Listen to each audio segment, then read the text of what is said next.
The Minister of Youth, Sports and Culture tenders her resignation and the Prime Minister accepts. COVID-19 vaccines will be in country by the end of this week and national examinations on schedule. Good evening, everyone. I'm Lissy Bastian. It's Tuesday, February 23rd. It's good having you with us. Amid an unknown pending investigation, Cabinet Minister Lanisha Roll resigned this morning from her post as the Minister of Youth, Sports and Culture. JCN's Leah Cooper has been following this story. Here she is with the details. Minister of Youth, Sports and Culture Lanisha Roll has tendered her resignation this morning. This is the fourth cabinet minister from the minister-led administration to resign. No reason was given in her resignation letter obtained on social media. However, she did mention that she will continue as member of parliament for the Seabreeze constituency. Now, Mrs. Roll's father, Derek Thompson, took to the steps of cabinet this morning. In a candid rant, he told reporters that former Minister Roll helped Dr. Minnis secure the government. We made sure our Prime Minister is a Prime Minister. We sacrificed for our Prime Minister. We want to know from Bain and Gunston and from all over, Honorable Prime Minister, where's your heart? Where is your respect for people who help you? A few of Mrs. Roll's cabinet colleagues also chimed in. She is a member of now a former member of our team, a member still of the parliamentary team, of course. They are members of the Free National Movement, members of our team, of course. There's the best wishes I have for her. But I have the best wishes for the Bahamian people. That's why I have given my entire life in service to our people, because this is to whom I have been called to offer God's guidance, God's assistance, God's help, God's love for our people. I think in any cabinet you're going to see resignations. In any cabinet, not everyone is going to make the full 5-year term. But this cabinet will be judged on the basis of what we have done. And I think those of you all who travel with me in the Family Islands, you all have seen works that have never been done in this country. All of us have seen what's happening in the manner that we have been able to survive the pandemic so far. That is leadership. Mrs. Roll thanked Prime Minister Dr. Hubert Minnis for the opportunity to serve as a member of cabinet and thanked the Free National Movement Party, its officers, and Seabreeze executives for the support throughout this portion of her journey in national service.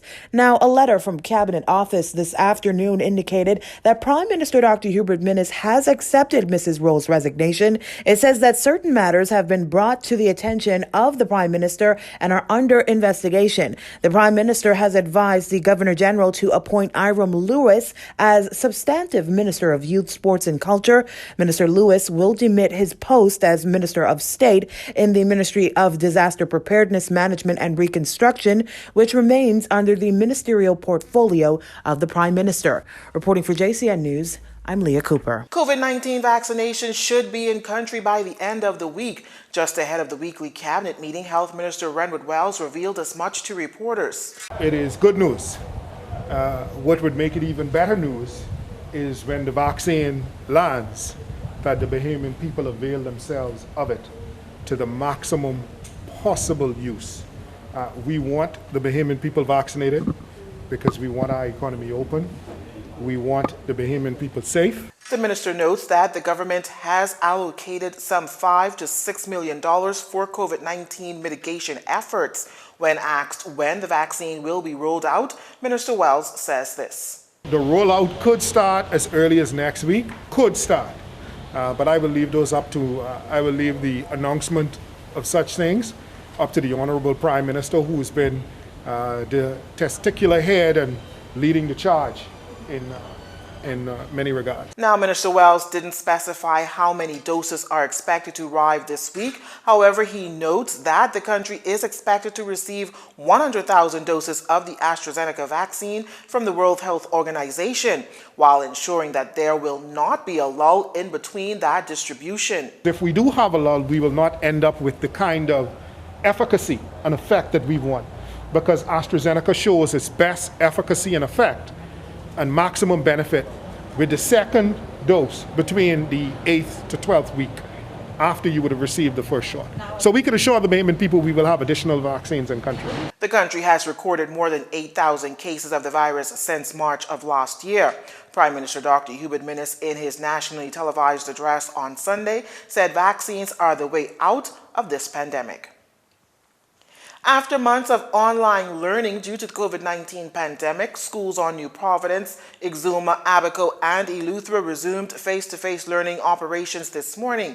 And Education Minister Jeffrey Lloyd assuring the public today that there were no major issues with students returning to the classroom. No issues. I went to a few schools this morning, and I'm very pleased with what is happening on those particular schools, C.R. Walker, Eva Hilton. And they are doing just fine. The parents are excited, of course, and as I indicated, so are the teachers, administrators, and most particularly the students to be back in school. This is what is comfortable. This is what they are used to. This is what they expect. This is really what they want, face-to-face learning. And we know scientifically that the best means of learning for most of our students is face-to-face. So this is really an exciting day for us. According to Minister Lloyd, about 75% of the public school population is affected by this resumption. That's about 32,000 students on those 4 islands that will return to schools. Today, schools resumed with most using the hybrid model, which is a mixture of using both the virtual learning platform and traditional on-campus instructions. You're watching JCN News. When we return, the country recording 2 homicides just an hour apart. The prison commissioner warns against smuggling in items into the prison, and a new MacFit officially opens. Stay with us.